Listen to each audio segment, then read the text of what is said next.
Pagsilip pa lang ng araw, nagsimula ng tumakbo ang higit 600 runners na nakibahagi sa Run to Share 2025 ng I Want to Share Foundation sa Ayala Triangle, Makati City, linggo ng umaga.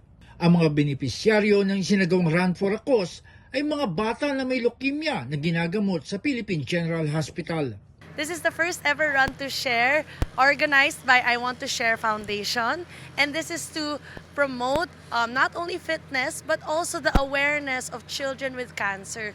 300 runners lamang ang kanilang target sa 3 at 5 kilometer run, pero umabot sa 650 ang sumali. Our target was actually 300 participants, but today we were able to double that with 650 participants who registered in this first ever Run to Share. Bunga nito, humigit sa kanilang target na 1 million pesos ang kanilang nalikom. Importante talaga yung health para sa ating mga kabataan, and at the same time, we want to do it for a cause. Run for a cause po to. So we were able to raise funds and at the same time be part of a community here this beautiful Sunday morning in Makati na lahat po tayo ay tumatakbo for a cause. It only proves that community building through sports programs is so important, and at the same time we're able to raise for a good cause, and today we were able to raise over 1 million pesos for the kids of PGH. Ang nalikom na pera, dagdag ni Romero, ay agad na ipambibili ng mga kinakailangan dugo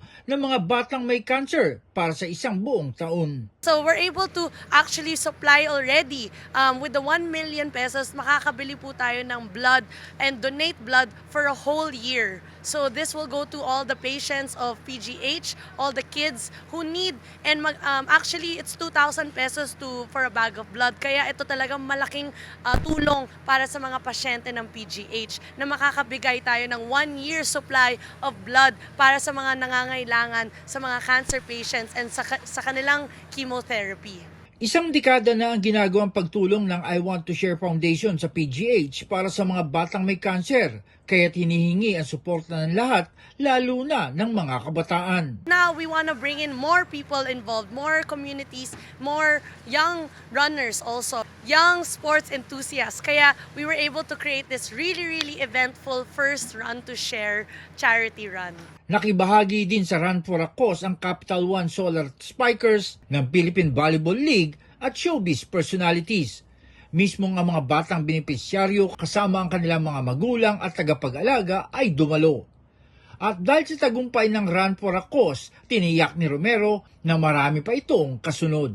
We had 650 runners who participated. We also had from the Capital One Solar Spikers, volleyball players who were also present. And of course, marami ring mga artistas to give support, such as si Alden Richards, si Julia Barreto, si Barbie Forteza, and marami pang makakatulong. And this is not the last, and marami pang, because we're able to give awareness, we were able to have more donors and hopefully more supporters of our cause dito sa I Want to Share Foundation. John Scosio, Radyo Inquirer Online, bayang nagtatanong, mamaya nag-uusisa.